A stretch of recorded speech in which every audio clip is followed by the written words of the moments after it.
Hi guys! Welcome back to my YouTube channel. For today's video, quick tutorial, tuturo ko sa inyo ang bagong features ni Facebook Messenger na Note. Ayan, kung di mo pa alam, ito guys, no, baka pwede mong subukan. At syempre, meron tayong bonus dyan na bagong features din na ipapakita ko sa inyo. So, syempre, kung di ka pa nakasubscribe sa aking YouTube channel, Blue Stop, subscribe ka na and click mo na ang notification bell para updated ka sa mga future videos natin na ipapalabas katulad nito. So, ito, hindi ko na papatagalin. Watch this.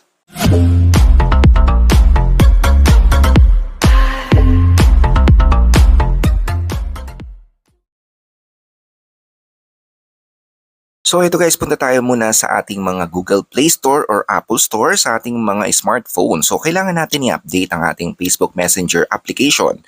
Kailangan ma-update natin yan. Search lang natin, Messenger. So syempre lalabas na dyan. So once na may makita kayong update, i-update nyo po, no? Mahalaga po yan para mapasukan ng mga bagong update ang inyong application. So pag walang update na nakalagay, open, updated na siya. So as you can see, meron kayong mapapansin dito na mga notes or mga message nakalagay sa taas ng mga profile picture nila. So ayan, no? Meron kayong mapapansin dito. Ayan ang bagong update ni Messenger na Note ang tawag. So paano natin yan malagay or paano natin makita yan?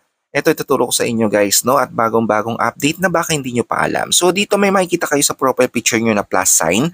Pindutin nyo lang po yan. So pindutin nyo lang yung plus sign. Makikita nyo may new note. So nakasabi dito, share a thought. So dito pwede kayo maglagay ng kahit anong note nyo. Yan, para makita ng mga messenger friends nyo kung ano yung nasa today's story nyo or yung thoughts nyo ngayong araw na to. Yan. Update sa inyo, yan pwede. So, time to relax. So, ayan sa akin, no? Example natin. So, then, share natin yan. As you can see, meron na dun sa taas na note ng aking icon. Messenger icon, profile. Meron na nakalagay na time to relax, no?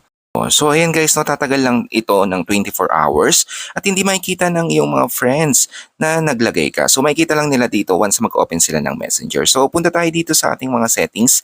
As you can see, yan dyan sa baba, nakalagay time to relax.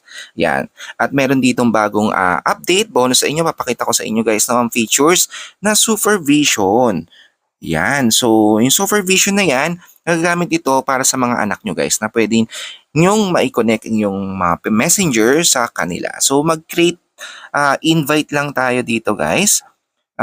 Tapos, isi-send natin sa mga anak natin or mga teens na yan, mga friends natin. So, na pwede nyong bantayan, no? Kung at least ma-supervise nyo yung mga anak nyo sa Facebook Messenger. So, ayan, invite. Pwede nyo i-copy to, itong link na to, or send invite. Yan, kung mapindot nyo itong send invite, dediretso yan sa, yan guys, papakita ko sa iyo, pwede nyo ipasa sa Messenger, sa Viber, yan, sa message, anything you want, or i-copy nyo siya sa Messenger. Yan, pasa natin. Then, example, search ko yung anak ko. So, ayan. Then, send lang.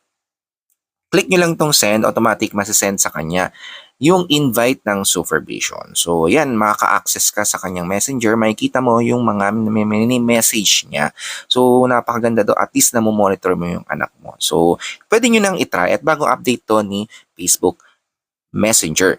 So, kailangan niya ma-accept yung invite mo, no, dun sa messenger niya. So, i-accept niya lang, automatic yan, masusupervise mo na siya. So, hanggang dito na lang guys, no, at sana may tutunan kayo. At quick tutorial, maraming salamat, have a nice day, subscribe guys, mabuhay, bye-bye!